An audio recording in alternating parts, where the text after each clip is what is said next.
Եթե քեզ երբևէ թվացել է, որ դու լավ մայր չես, դու մենակ չես։ Մենք մեզ մեղավոր ենք զգում, որովհետև ցանկանում ենք լինել լավագույնը, որովհետև մենք միշտ համեմատում ենք մեզ ուրիշների հետ, որովհետև մեզ սովորեցրել են, որ մայրիկը պետք է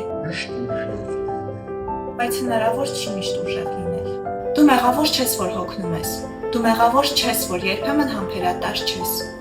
Դու մարդ ես, ոչ թե կատարյալ կերպար։ Մայր լինելը մարդ լինելուց չի ազատում։ Բայց մենք չենք նկատում այն փոքր բաները, որ ամեն օր սիրով անում ենք մեր երեխաների համար։ Սա է իրական խնամքը։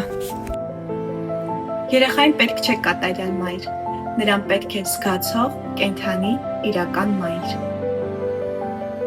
Եթե դու փորձում ես, նշանակում է, որ արդեն դու լավ մայր ես։